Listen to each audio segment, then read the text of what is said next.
Hello everybody, it's Spegtacular, the Silver Stacular. I'm back again to explain what I've been doing at those coin shops, talk about some things I've been picking up. You can see it right here. We're going to dive into it a little bit better. Going to peel back the layers and see what's under some of these really cool art bars that I got. But I'm still buying. Man, today I tell you what, I got hit hard because silver came up. Today is actually Tuesday. It's August the 18th, 2020, in case you needed to know. But yeah, man, I got hit because with the premiums on this stuff, I think I paid a little bit over $30 an ounce for silver. You know what I mean? Yee is kind of up there. But I think I got some real cool pieces. You can see how shiny those right there are. I'm gonna get into it and show you what I got. I think I did okay overall. Let's see what I did.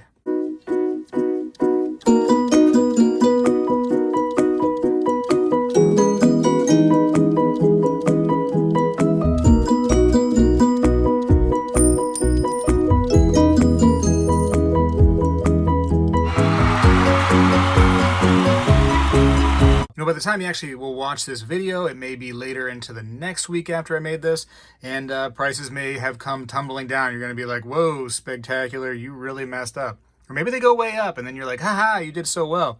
Regardless, I tried to be more kind of methodical about what I ended up picking up, because I wanted to actually get pieces that would be worth a little bit, just in case prices did come down, whether they have collector's value or numismatic value, whatever the case may be. Anyways, let's get into it. First, I want to get into the lovely ladies right here, the Morgan dollars, because they are so pretty. And these were actually a little bit more expensive. These were $30 a pop, and they were labeled as XF. So XF 1881. So we got an extra fine, supposedly New Orleans. Now, personally, I think this could creep in. This one right here is one of the nicer ones. Could creep in at an AU. You all that do the grading, visually, you help me out, because Spegtacular is not the greatest when it comes to grading. I'm more of an opportunist on things, and I see potential deals and I go ahead and grab it. But I think that this could definitely sneak in an AU. A lot of detail still on the breast feathers right there, and a lot of luster right there. So I would definitely, in my amateur opinion on grading, go with an AU on this lady right here. Low AU, definitely between maybe under 55, maybe, yeah. Beautiful toning though, right? That blue right there and some pink next to it. Oh man, I love that so much. Anyways, let me know what you think about that one. The grading experts out there, hit me with it. I can handle it. And this is an 1885. This is actually a little bit better of a date. You can look it up in the old red book there. An 1885 San Francisco. So yeah, a little bit better of a date. Now, there is some faint breast feathers visible, and there is still luster. So it's really in between XF and AU on this one right here. I don't believe she was cleaned. I believe she's just been, utilized a little bit. Correct me if I'm wrong. If you all think it's, I've been, had or whatever, hoodwinked, hornswoggled, whatever, let me know. But I think that this is one of those coins that could go either way. It could end up being a high into the extra fine, or it could be like a low AU. Just because I want to say it's low AU, because it makes me feel better, right? Anyways, these cost $30 a piece. I've ranted on about the lovely ladies too long. Let me put them out over to the side. Regardless though, that's a good coin because a little bit better of a date. Now, the thing that I thought was very exciting is these quarters, man. Because the prices are so high, they're just dropping everything off, man. They don't care that their stuff is shiny and mint condition. They just want to go ahead and get rid of it. Now, they got some problems. They're not the most beautiful thing in the world. He's got some stuff under his neck, He didn't shower, whatever the case may be. But I tell you what, for Washington quarters, these are actually really in good shape. They could use like a little light something, Get that gunk off of there. I don't know, some snot. I don't know what happened there. But 1961, some are definitely better than others. 1955. So sometimes when you see them like this, like the shiny ones in like one pile, it's all kinds of different, it's all the same date, because they got them in just like a big roll. But these are all mixed dates, it seems like. 1963. And look at the mirror on these things. Look at that. Can you enjoy that as a coin collector? Can you enjoy just finding these things still out there? Now, of course, I paid a pretty penny for them because, you know, like I said, silver is around $30 an ounce after these premiums. But, you know, whatever. I was happy to get these. I think they're very, very pretty coins. So I was able to get, let's see, I got 1, 2, 3. Let's put them in stacks of 4 so I can easily count. What's that one? A 59 and another 61. And one more here is a 57. See, all different dates is so cool to me. And then another stack of 4, a 63, a 60, 62, and a 61. So nice variety there, you know. A couple doubles on the dates, but that's okay. And really nice condition. I mean, like, very nice condition. So, of course, they are Washington quarters, so those can be found sometimes in that condition, but not too often. At least recently I haven't been able to find them like that. Let's keep moving on, though. Speaking of not being able to find them in good condition, here are some Barber half dollars. I haven't been able to find these too much lately, and people have been wanting a pretty penny for them if I do find them. So it's nice to find them in just the everyday, you know, average, you know, pile of everything else. So I got $2 worth of half dollars Barber coinage.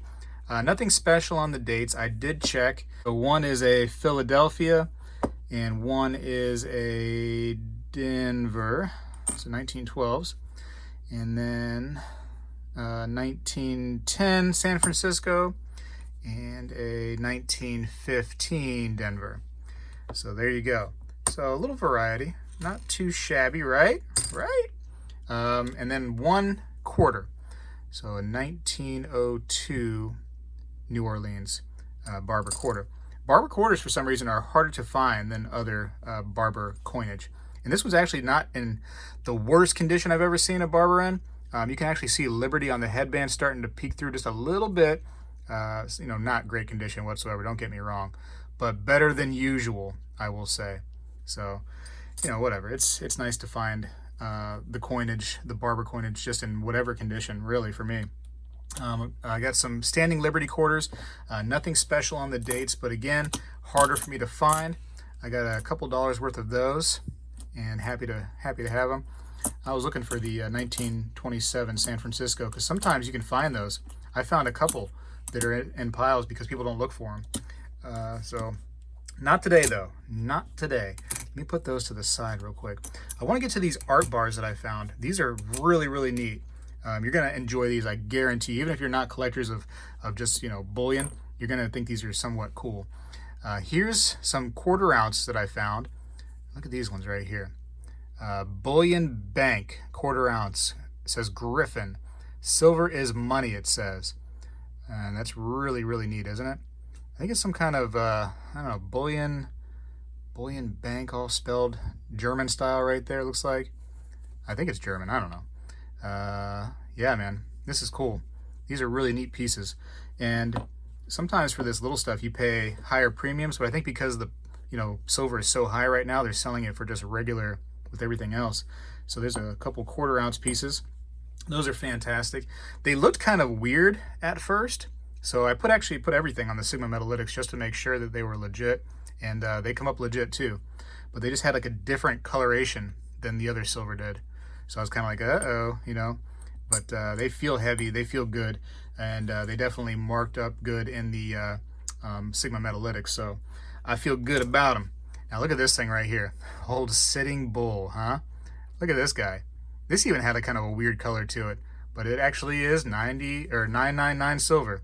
So 999 fine silver, 1973. Look how they had to do the little divot right there, little indentation for the head to make sure it was still 1 ounce.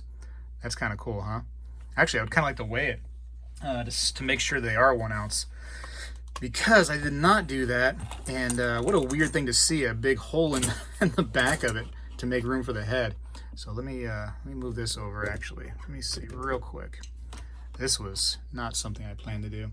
Let me go to, oh, it's already on 1 ounce troy. So bada bang. And a little shy.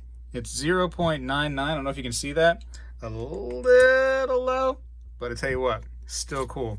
So maybe they should have made a little bit less of a spot in the head there.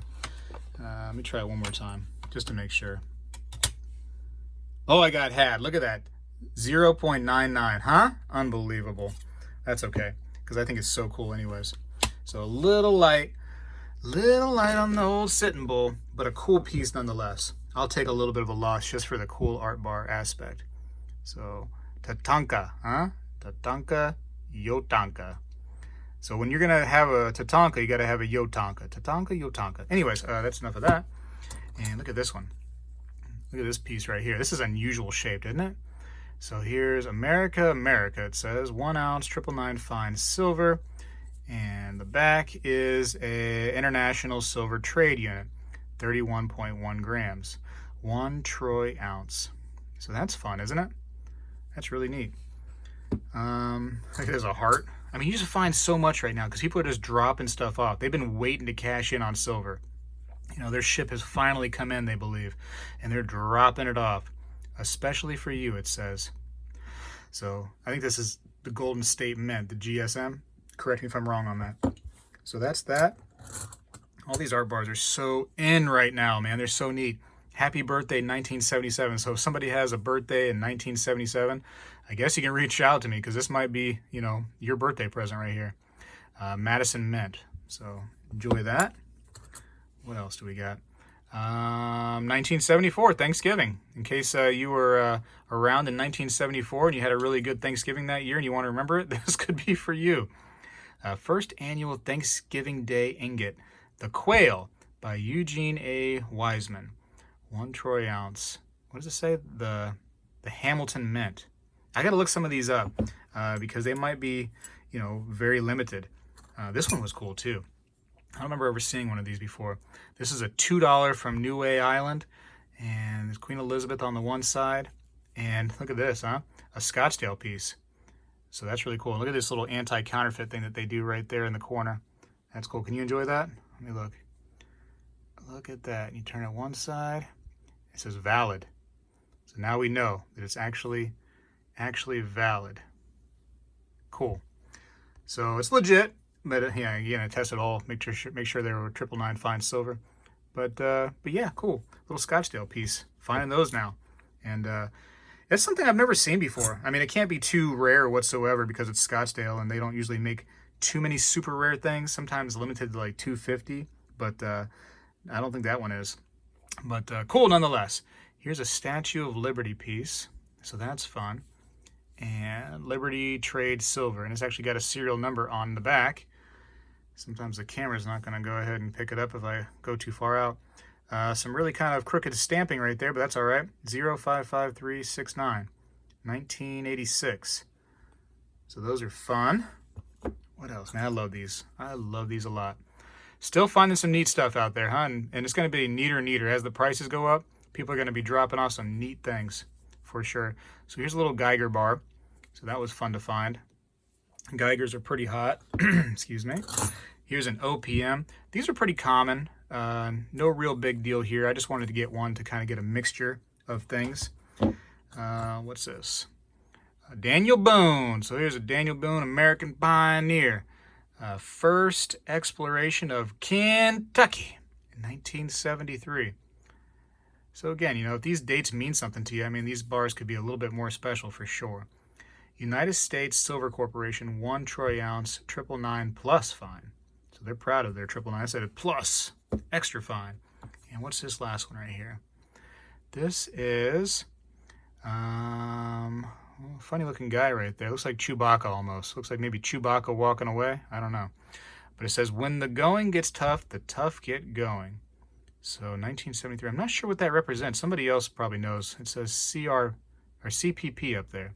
So if you're down with CPP, you know, yeah, you know me, go ahead and tell me what this is all about. It says JM on the little briefcase there. And again, 1973. I don't know what it's about. I don't know, maybe something to do with trading, the stock market. I mean, he looks like a nice, you know, businessman. Not sure. Anyways, it's fun. It's fun to find some of this just different stuff out there right now. And, you know, like This stuff was hiding. This stuff was hiding in people's houses. They were like, yeah, I'm not selling at $16. I'm not selling at $18. But I tell you what, things come up to close to 30 bucks and they're getting out of Dodge. They will sell it. So finding some really cool things out there.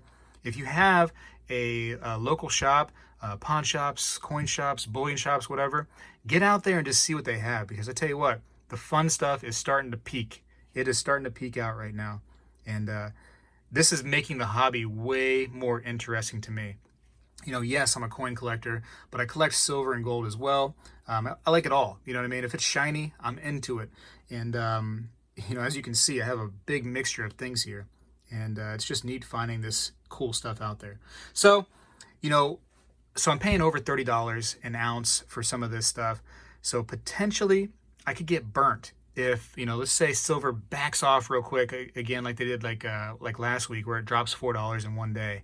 Yeah, I could get burnt, but I think some of this artistic stuff could go for a little bit more anyways. So if I wanted to sell it, I mean, I could get a little bit extra out of it.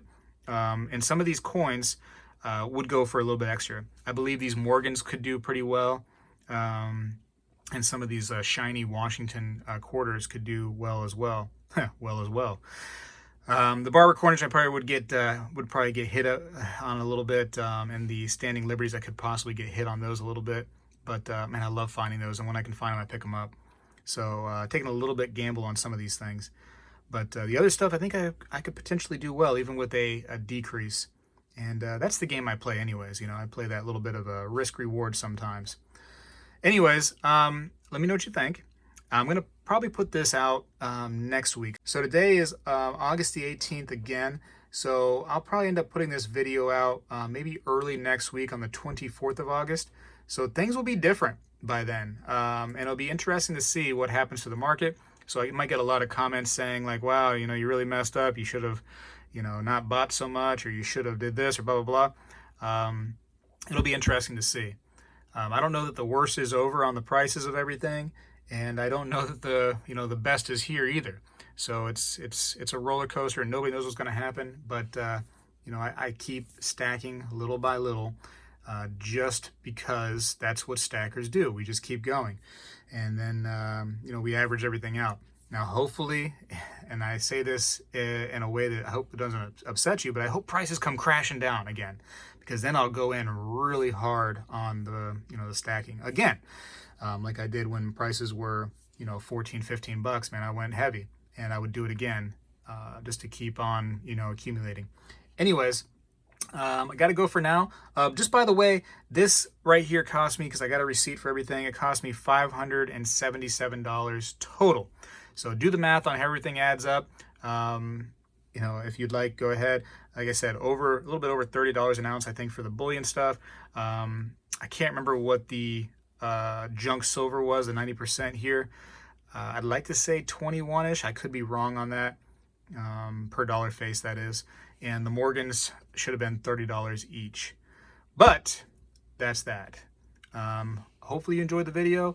Thumbs up the video if you liked it. Subscribe if you haven't, because I'm just going to keep on showing coins and silver and all kinds of craziness. And good luck to you all out there, man. Leave me some comments. Spegtacular is out.